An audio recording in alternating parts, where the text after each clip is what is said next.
Now we're going to jump into how communication gets broken in between people.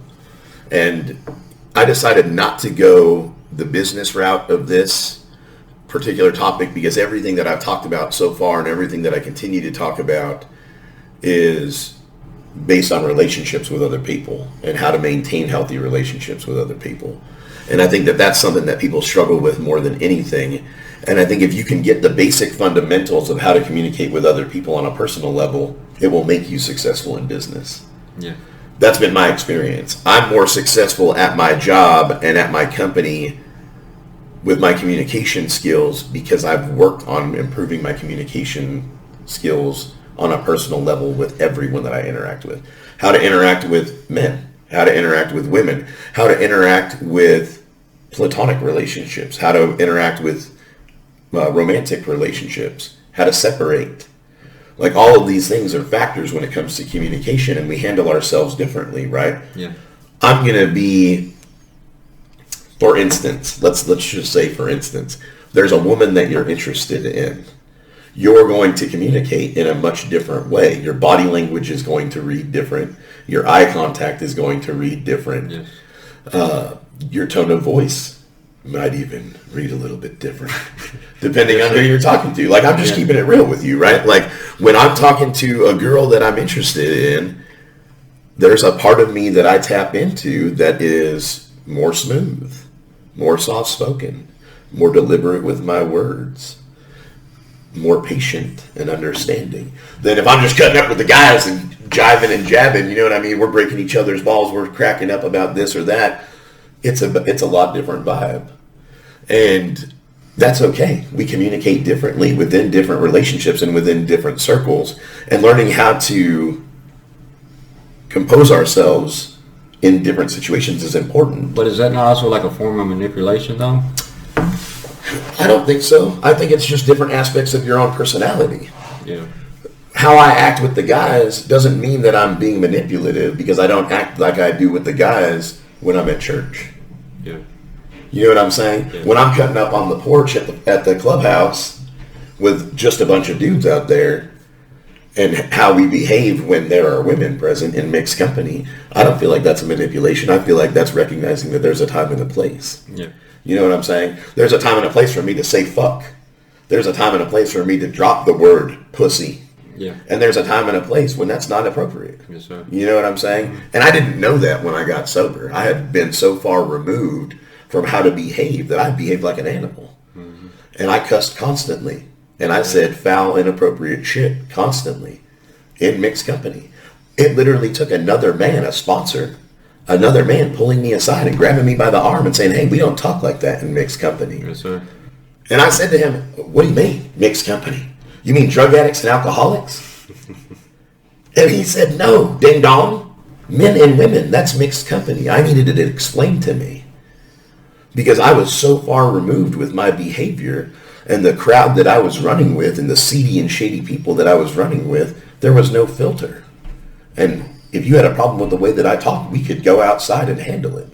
Yeah. Well, that's not how you compose yourself in a civilized world anyway. We don't put our hands on people because they don't like the way that we talk. So we learn that there's a time and a place. And I had to learn that. And I had to learn that early on or I wasn't going to make it. I had to learn that certain behaviors didn't have any place in a sober life and in communicating with other people. And certainly if I wanted to be successful in business, I couldn't walk around saying pussy and fuck. All right. You know what I'm saying? Like, that's real talk. I had to learn that stuff was saved for the playground. That was playground talk. That was football field conversation. That was construction site conversation. Yes. Where other people were talking that way and it was just men and being virile and being foul. That is the time and place for that. Being in a retail environment, working with the general public, that's not the time to talk like that. I needed to learn that. Yeah. I needed to get reprogrammed.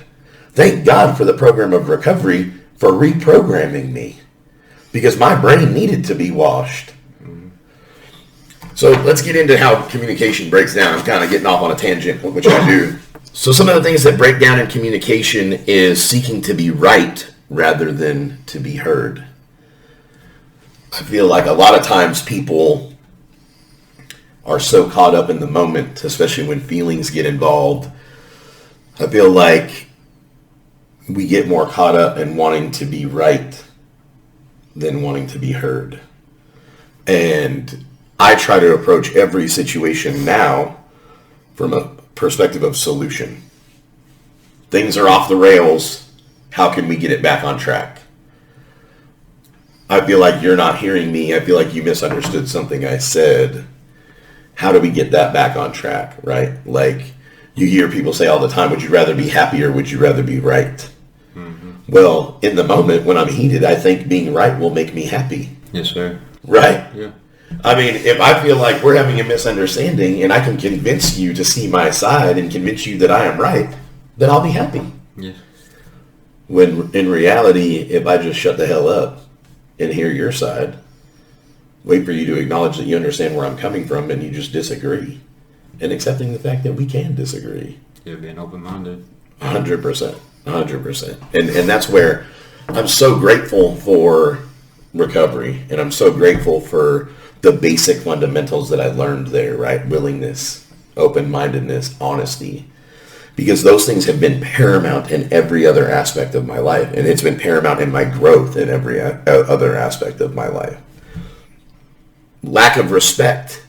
So seeking to be right rather than being heard and not listening leads to a show of lack of respect. If I'm not listening to you, I'm showing you that I don't really care what you have to say, yeah. Which makes you feel disrespected.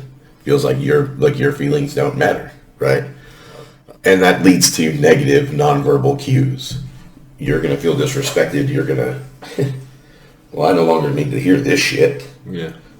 What you are saying is losing validation by the second, because you're showing me that my feelings don't matter. You're showing me that you don't care what I think. So I'm going to close off. I'm going to start giving you dirty looks. And sooner or later, we're just going to have an end to this conversation. Yeah. Like, F you, buddy. End your point. That happens all the time, and we don't even realize that it's happening. This is going to be one of your favorites, probably, and that's having expectations. Oh, yeah. I think one of the biggest things that breaks down in communication is that people assume, you assume that I know what you need. Yeah. You assume that I know how you feel. How I'm thinking. Right. Yeah. Well, we're friends. We're boys. Like, I should know that would make you feel some kind of way. I should know that if I said something about this, or if I said something in front of this person, that you were going to feel some kind of way. And in the moment, I didn't think about it because I wasn't being considerate of your feelings, right? So that's number 2 on the list, is having expectations, assuming that someone knows what you want, need without communicating it. So how many times have you failed in a conversation because you assumed that the person that you were involved with, whether it be your partner, your boss, your coworker, assumed that you needed something done by a certain time without communicating it? Yeah, it happens all the time. All the time. Yeah. Every single day. It happens every single day. I see it happen at work all the time, where 2 managers don't communicate and they assume, well, of course I didn't leave the keys. I figured you would have had your keys. Yeah. Or I assumed that you knew that you needed to lock the back gate because I left at 5 o'clock. Little things like that is a miscommunication. All of a sudden, a back gate gets left unlocked at a huge company, and somebody's getting fired, right? The lumber yard gets broken into, or the back of the store gets broken into because a gate doesn't get locked. Somebody's getting fired. Well, a simple, hey, don't forget to lock the back gate, or hey, did you lock the back gate? That's communication that is so important that we just don't make because we assume. Or something that popped in my head real simple is, all right, well, I expect you to take the trash out today. Well, you didn't take it out this morning, so the dog got all into it. Definitely. Perfect example. Yep. Perfect example. Just I'm glad that you brought that up, because I had a relationship early on in recovery. We ended up going to counseling, trying to figure out where we were going wrong with our communication. And the counselor actually said to us at one point in our sessions, before y'all moved in together, did you have a conversation about expectations? And we both kind of looked at each other like, what do you mean? Well, did you have a conversation like, once you move in, I expect you to take the trash out? Right.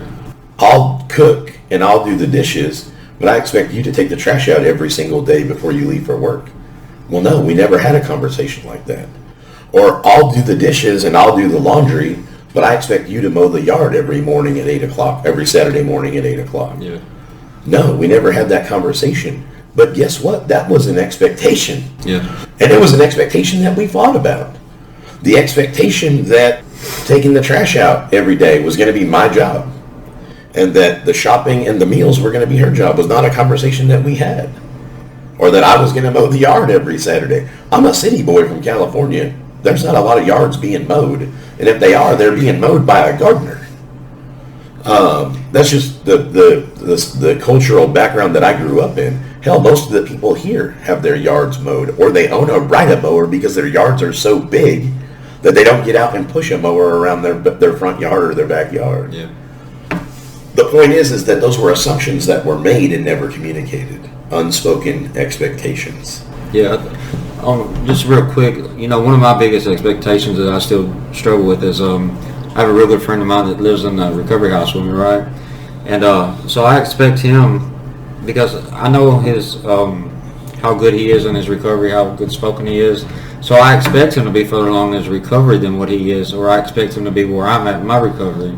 That's something I still deal with because I love him dearly as a brother, you know what I mean? So it's something I have to deal with every day. Is I expect him to be exactly where I'm at, or expect him to do the things I do, or when he's got his own life, his recovery is different than mine is, but it's keeping him sober regardless. Sure, 1,000%. And I'm glad that you brought that up because that's a huge point. It's something that I struggle with, and I've been doing this for quite a few days now, and it's still something that I struggle with.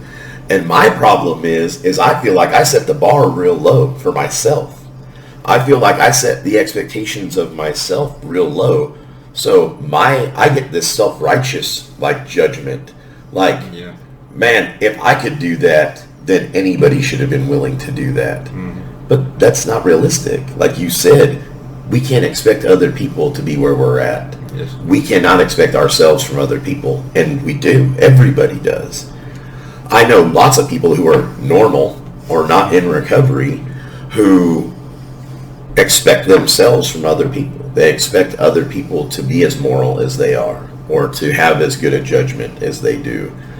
And let's face it, we are just not wired that way. Mm-hmm. Some people have a ridiculous amount of common sense. Some people have zero. Yeah. Some things you can't teach, right? Yes, sir. I'm going to show my nerd for a second, excuse me. When I was growing up, we used to play Dungeons and Dragons. And in the Dungeons and Dragons handbook, it explains the difference between intelligence and wisdom. And there are two different attributes when you're creating a character in the game Dungeons and Dragons. You have strength, dexterity, constitution, physical strength. Dexterity is agility, how quickly you react, your reflexes. Constitution is your physical endurance, stamina, things like that. Intelligence and wisdom are also on there, and they're two completely different attributes. The way that the Dungeons and Dragons handbook explains intelligence is somebody who has a higher intellect can tell when it's by looking at the sky if it's going to rain. Mm-hmm. The wisdom comes from knowing that you need to have an umbrella. Right? Yes. So somebody can be smart enough to know that it's going to rain, but not have the wisdom or the common sense to bring an umbrella with them. I'm about to be 46 years old. I can still look outside and know that it's going to rain and leave my umbrella sitting behind the door every single day. Yes, sir. So as wise as I like to think that I am, according to Dungeons and Dragons, I'm far more intelligent than I am wise. Anyway, you're welcome for that. There's a little bit of nerd flex. Moving on, the next thing, something that you brought up already, the third thing that breaks down communication is lack of trust. I think that in order for you to have healthy communication with somebody, you have to trust them with your feelings, right? You have to trust that you can have an open communication and be vulnerable, and you have to trust that your feelings and concerns matter, right? If you don't feel like your feelings and concerns matter, why would you try to communicate them to someone? how could you be solution oriented in a situation with someone if you feel like they don't respect or care about your concerns, feelings, needs, or desires? It just doesn't seem like something that I would participate in. Yeah. I wouldn't waste my time or energy. I'd rather just keep it to myself and tell somebody who cares, right? How many times have you heard that expression? Here's a quarter, call somebody who cares. Yeah. Right? So lack of trust equals a lack of transparency. I feel like another thing that's important in communication is being transparent. Not having any hidden agenda or ulterior motives. Just speaking to what it is for face value. Refusing to be vulnerable causes a lack of trust and leads to no communication, anger, and resentment. How many times have you gotten angry or resentful at a person or a significant other because you felt like you couldn't talk to them about how you feel? A lot. Parents, right?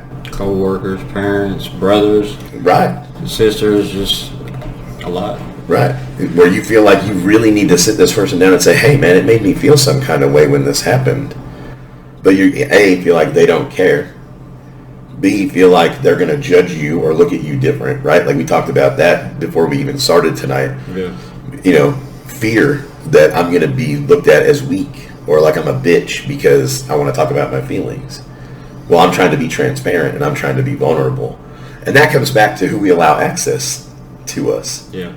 And that's something that I talked about in the emotionally unavailable relationships and self-esteem podcast is, you know, only allowing access to people who are worthy of having access to us.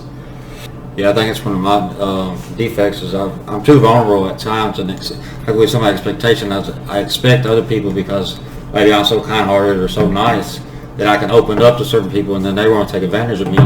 You know, like we was talking about with the work situation. You know, Definitely. If I keep putting out, then they're just going to keep taking advantage of that situation. And I'm sitting here expecting them to understand where I'm coming from because maybe I love this person and I expect them to love me back. You know what I mean? It's just... Well, and that's where all of it becomes relevant, right? Like expectations, transparency, trust, open-mindedness, willingness. Like all of these key elements that are so important in so many aspects of our lives are all also very relevant and important in communication. Especially if you want to be solution-oriented and solution-driven. You can't be solution-driven if you're not willing to be open-minded and listen. I can't tell you that I want to find a solution in a problem that we're having if I'm not willing to hear your side. Right. If I think that I'm right and I think that I have all the answers, then I'm not being solution-driven. I'm just trying to prove why I'm right. Yeah. That's an argument waiting to happen. Assertive communication, like we talked about in the beginning, is about not only being able to voice my concerns, needs, and desires, but being able to pause and listen to yours so that we can find a common ground. And we're going to get into that next. The last thing, we're talking about the last thing. As a matter of fact, how about that? So we are right on track. Literally, the last bullet point that I have for how communication breaks down is a lack of desire for solution. A lack of desire for solution leads to a lack of connection. And if I'm not having connectivity with you or not feeling like there can be connectivity with you, why would I invest myself? Right. Everybody's going to feel that on some kind of level. So it's like we talk about recovery. Fuck it. Right. Just fuck it. Right. Yeah. Right. The acronyms for fear, right? Fuck everything and run. Yeah. Or face everything and recover. Right? Or like our friend Billy likes to say, I forgot everything was all right. That has to be my favorite acronym for the word fear that I've ever heard in my life. I forgot everything was all right. Yeah. Everything was all right before my magnificent magnifying mind got a hold of it, started overthinking it, and gave me 100 reasons to be afraid. Mm-hmm. It's funny, I just had a great conversation with a friend of mine today about fear and about how fear stops us from taking risks and really pursuing our ambitions and our desires, right? Yeah. All right. So we're going to get to the keys to healthy communication. Start bringing this thing, as my friend Dan likes to say, we're going to land the plane. So keys to healthy communication, there are 7. The first one is listening. We talked about that. Listening shows that you value the opinions of others other than yours. One of the ways that you can show that you're listening and being an active listener is by repeating what you hear the person say to you. and asking questions to show that you're engaged in the conversation, right? So we've practiced that tonight, as a matter of fact, in this podcast. Yes, sir. By repeating something that you said or that I said to the other, and then asking questions to expand upon that for clarity. It shows that you're actively listening and that you're actively engaged in the conversation. Number 2 is being able to interpret and recognize nonverbal cues.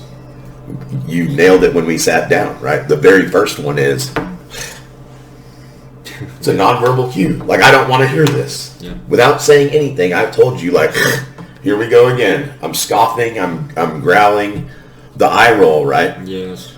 That's the most famous one. Ron, I love you to death, but my oldest brother, it is in him. If he hears something that he doesn't agree with, his eyes literally roll out of his face. It is the most exaggerated body language that I've ever seen. And he's done it my entire life. We tease him about it. He'll hear something and he'll be like, oh God. And his eyes will roll like they look like they're going to fall out. And it's funny. Yeah. But when it comes to being engaged in someone, nothing says, I think what you're saying is bullshit, or I think what you're saying is stupid, more than rolling your eyes, right? Yeah.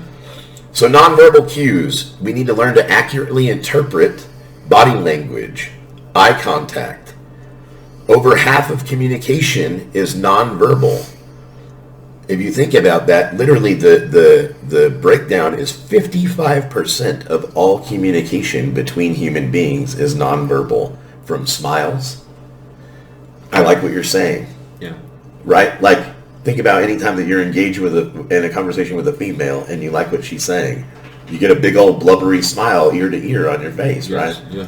You read a text from that girl that you like and you're like, right? You get a big dorky smile. Yeah. And, maybe even a little warm, fuzzy feeling inside. Definitely, Yeah. definitely. And these are things that happen involuntarily. Mm-hmm. Like, we send micro messages all the time, involuntarily. I have a coworker at work, and I tease her all the time because she has a permanent scowl on her face. And I don't know what the deal is, because she's like a super positive person, and she's funny, and she has lots of loving, healthy shit to say. But every time I look at her, she just has this, like, bitter look on her face. And I tease her all the time and tell her that her face is going to get stuck like that. My point is that we are constantly in a state of communicating with the world around us, and we don't think about it. If you are conscious about your body language, if you're conscious about your eye contact, if you're conscious about what your face is doing when someone's talking, if you're intently listening, if you're smiling or frowning or... we got that judgment, right? Like, my face likes to do that. If I hear somebody say something that I think is bullshit or I don't necessarily agree with, sometimes my head will cock and I'll kind of, like, I can feel my face kind of twinge. Yeah. They might not be paying attention and they might not be picking up on it, but internally, I'm thinking to myself, yeah, I don't agree with that. It's involuntary. Like, my body does it automatically, like the dorky smile thing. Yeah. You know what I mean? I'll get a text message from a girl and I'll be like, ooh, she likes me. You know what I'm saying? Yeah. So nonverbal cues, we need to learn to be aware of them, that we give them off, and that we're receiving them constantly from people.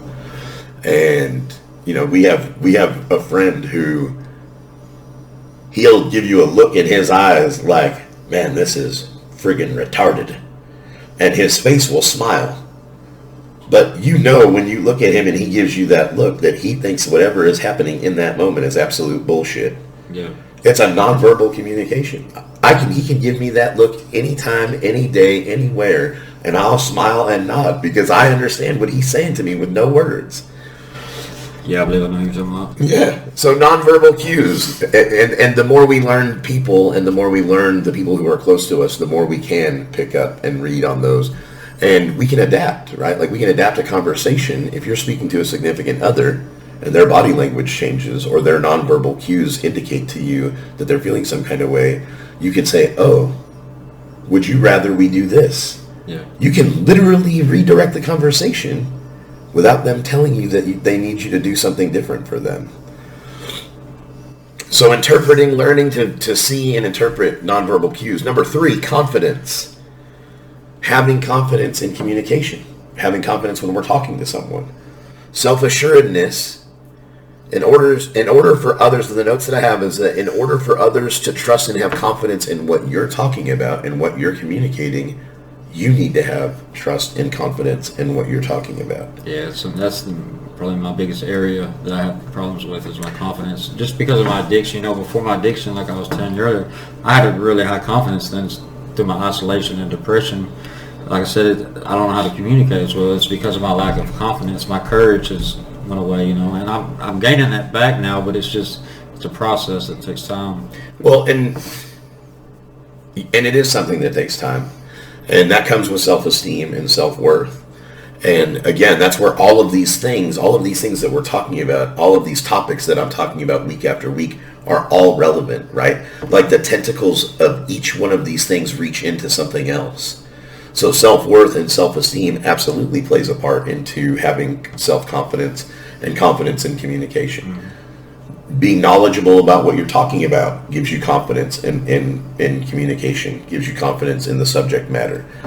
Every single week that I do one of these podcasts, I spend a great deal of time doing research. Yes, sir. and looking into respectable sources of information and reading a little bit about what I'm going to talk about so that I'm more confident in talking about the topic, not just from this is my experience standpoint, but these are the facts.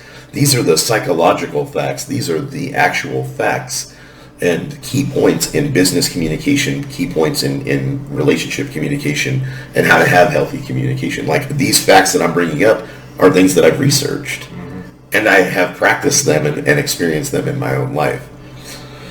So having self-confidence and having confidence in what you're talking about is important. Number 4, interpersonal connections. This is where active listening and respect become bigger factors, right? So the interpersonal connection is finding common ground.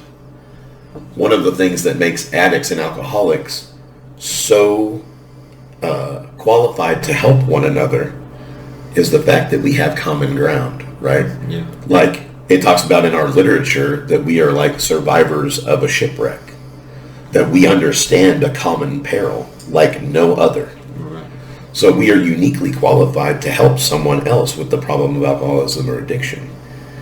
So that plays a part into having an interpersonal connection and communication. So finding common ground displays empathy, understanding how other people feel. People want to be understood just like you want to be understood. So if we show respect, we don't raise our voice. We don't scream or yell. We don't point fingers. We don't blame. We find a common ground and we show people that we understand how they feel and where they're coming from. It creates an interpersonal connection. You're going to feel safer trusting me.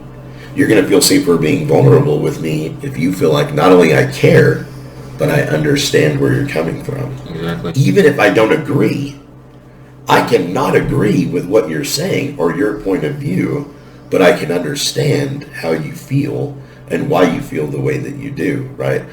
I'm not going to get into those topics, but there are topics that people absolutely can't agree on. Politics, religion, yeah. gun rights, right? Gun laws, sexual identity. We could go on and on about all these off-limit topics that people are just either far left or far right, and there's no common ground.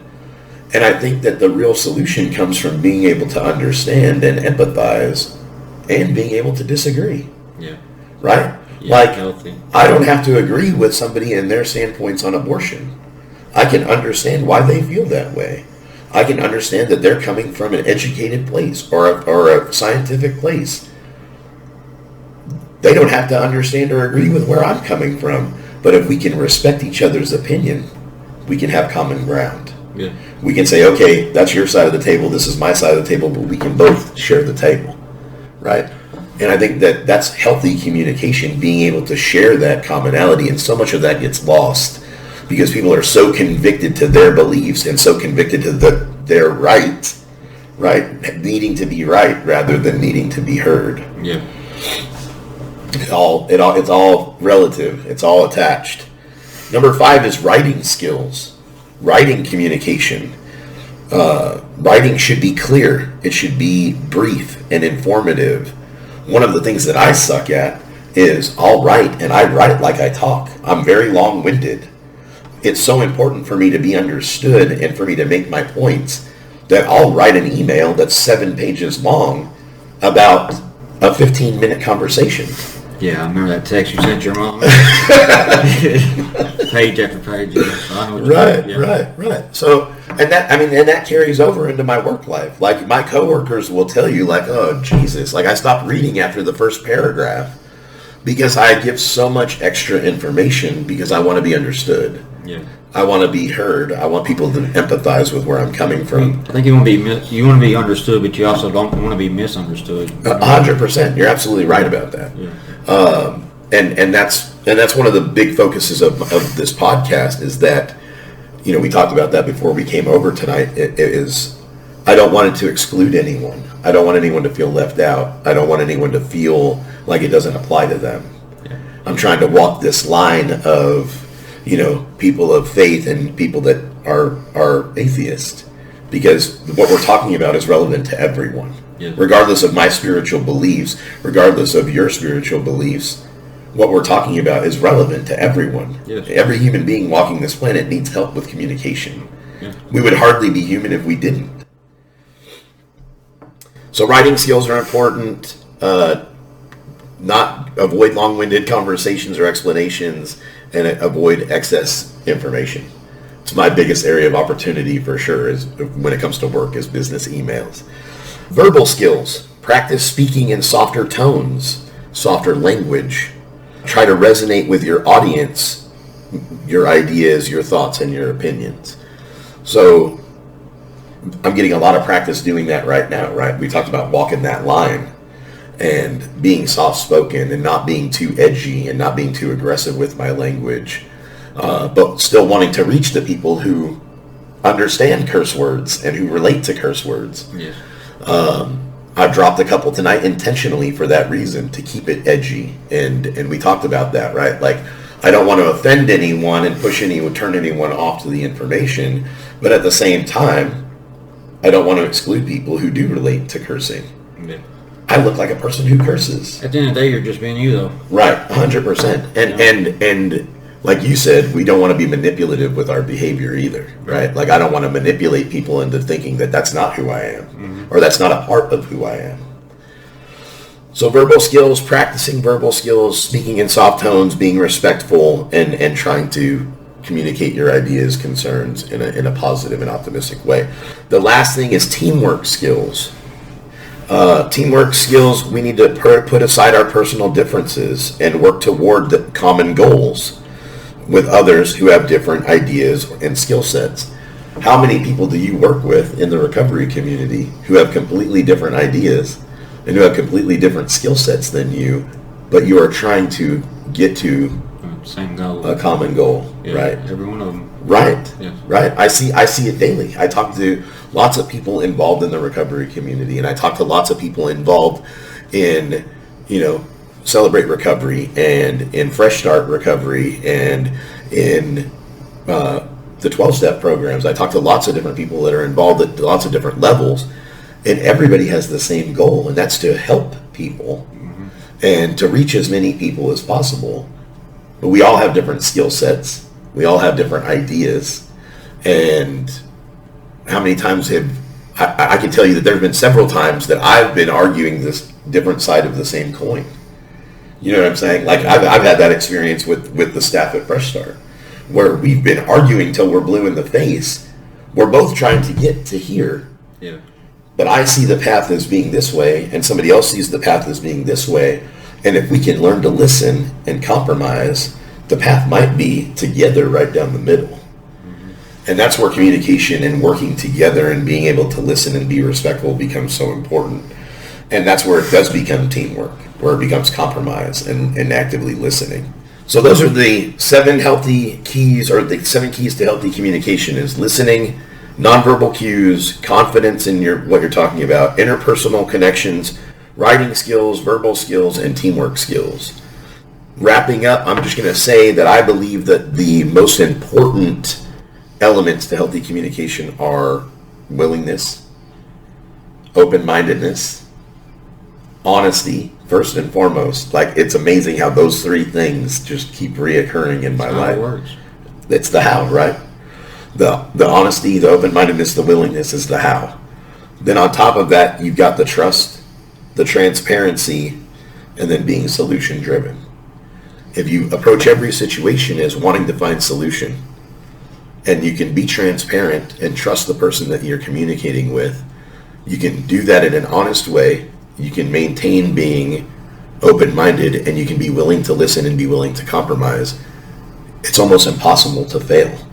I really believe that. I feel like it's almost impossible to fail as long as all the people involved are open, they're honest, they're open, they're willing to trust, they're willing to be transparent, and they're willing to try to find solution in a common ground. Absolutely. Yeah, so that's communication. This is Bobby Lambert. I'm Joe Morato. Thank you for listening. If you've made it this far, bless you.